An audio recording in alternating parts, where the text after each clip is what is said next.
श्री स्वामी समर्थ. जय जय स्वामी समर्थ. स्वामींचं नाव घेऊन मी आजच्या ह्या नवीन व्हिडिओला सुरुवात करते. आज दिनांक 15 जानेवारी 2026, वार गुरुवार आणि आज आहे किंक्रांत. मकर संक्रांतीच्या दिवशी संक्रांती देवीने संक्रासूर नावाच्या राक्षसाचा वध केला होता. मात्र त्यानंतरही किंकर नावाचा एक भयानक राक्षस शिल्लक होता, जो लोकांना छळत होता. संक्रांतीच्या दुसऱ्या दिवशी देवी किंक्रांत हे रूप धारण करून या किंकर राक्षसाचा संहार केला. या विजयाचे प्रतीक म्हणून हा दिवस किंक्रांत म्हणून ओळखला जातो. देवीने राक्षसाचा वध केला असला तरी हा काळ संघर्षाचा आणि युद्धाचा असल्याने याला कर दिन किंवा अशुभ काळ मानला जातो. शास्त्रात किंक्रांतीला अमंगळ मानले जाते. या दिवशी केस धुणे, नखे काढणे किंवा शौर्यकर्म करणे टाळावे. असे मानले जाते की या दिवशी शरीरातील नैसर्गिक ऊर्जा संहारक शक्तीशी जोडली जाऊ शकते, ज्यामुळे आरोग्यावर परिणाम होतो आणि मानसिक ताण वाढू शकतो. किंक्रांतीला कर दिन म्हटले जाते. या दिवशी ग्रहांची स्थिती आणि वातावरणातील लहरी प्रवासासाठी अनुकूल नसतात. अपघाताची शक्यता किंवा प्रवासात अडथळे येऊ नये म्हणून जुन्या काळापासून या दिवशी लांबचा प्रवास टाळण्याचा सल्ला दिला जातो.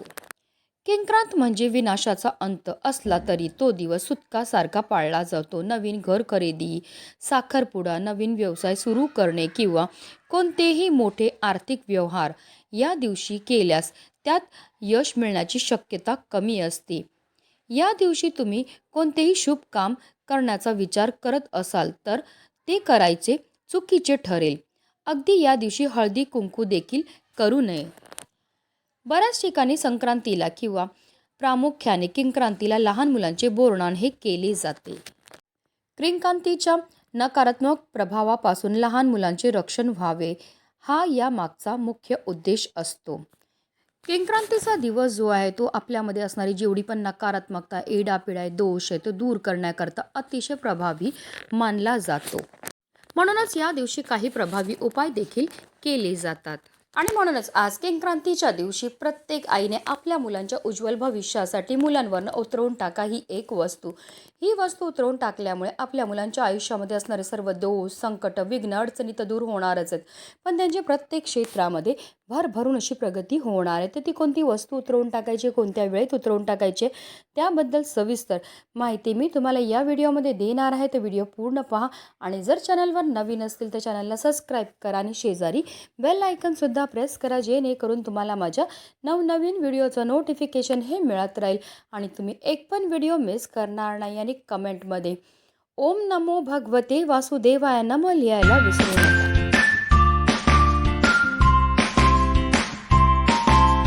तुमच्यापासून माझ्यापर्यंत प्रत्येक आईला असं वाटतं की आपल्या मुलांना प्रत्येक क्षेत्रामध्ये भरभरून यश मिळालं पाहिजे, पण बऱ्याचदा काय होतं ना, आपल्या घरामध्ये काही दोष असतात किंवा मुलांमध्ये काही दोष असतात, त्यामुळे सुद्धा त्यांना कोणत्याही क्षेत्रामध्ये यश हे मिळत नाही. ते मेहनत तर करतात, कष्ट तर करतात, पण त्यांच्या कष्टाला त्यांच्या नशिबाची साथही मिळत नाही. जर तुमची मुलं वारंवार किरकिर करत असतील, हट्टीपणा करत असतील, चिडचिड करत असतील, आजारी पडत असतील, त्यांना केलेला अभ्यास लक्षात राहत नसेल किंवा आपली मुलं खूप शिकलेली आहेत पण त्यांना मनासारखी नोकरी प्राप्त होत नसेल, त्यांच्या विवाह जुळण्यामध्ये समस्या येत असेल, तर या प्रकारच्या समस्या का निर्माण होतात? तर त्या निर्माण होतात आपल्यामध्ये की आपल्या घरामध्ये असणाऱ्या दोषांमुळे. जर मुलांना नजर लागलेली असेल, कुंडलीमध्ये राहू, केतू, शनी या ग्रहांचे दुष्प्रभाव असेल, घरामध्ये वास्तू दोष असेल, पितृदोष असेल, तर त्यामुळे सुद्धा या प्रकारच्या समस्या आपल्या मुलांच्या जीवनामध्ये उद्भवत असतात. आणि या काही पवित्र तिथी आहेत, या तिथींना जर आपण काही प्रभावी उपाय केले तर त्यामुळे निश्चितच आपल्याला या सर्व दोषांपासून मुक्तता मिळण्यामध्ये मदतही मिळत असते. आता हा उपाय आपल्याला कधी करायचा, तर हा उपाय आपल्याला आज संध्याकाळी 6 वाजल्यापासून तुम्ही अगदी रात्री 12 वाजेपर्यंत करू शकतात. हा उपाय तुम्ही अगदी लहानातल्या लहान मुलामुलीपासून मोठ्यात मोठ्या प्रत्येक मुलामुलीकरता करू शकतात. हा उपाय करण्याकरता आपल्याला 7 लाल मिरच्या घ्यायच्या. ज्या मिरच्या आपण घेणार त्या देठासकट असाव्या. आता आपल्याला एक प्लेट घ्यायची, प्लेटमध्ये या 7 लाल मिरच्या ठेवायच्या. त्याचबरोबर आपल्याला थोडंसं खडे मीठ घ्यायचं आहे. तसेच आपल्याला थोडीशी पिवळी मोहरी घ्यायची आहे. तसेच ज्या कांदा आणि लसूणच्या ज्या साली असतात त्यासुद्धा आपल्याला थोड्याशा घ्यायच्या आहेत. त्याचबरोबर 2 लवंगासुद्धा घ्यायच्या. ज्या लवंगा घेणार आहेत त्या व्यवस्थित पाहून घ्यायच्या, त्या अखंड असाव्या, कुठेही तुटलेल्या, फुटलेल्या किंवा खराब झालेल्या नसाव्या. तर या सर्व वस्तू जे आहेत ते आपल्याला प्लेटमध्ये घ्यायच्या, जेणेकरून आपल्या हातामध्ये आपण घेतले तर कदाचित त्याच्यातनं काही वस्तू पडू शकतात, म्हणून आपल्याला प्लेटमध्ये घेऊनच हा उपाय जो आहे तो करायचा आहे.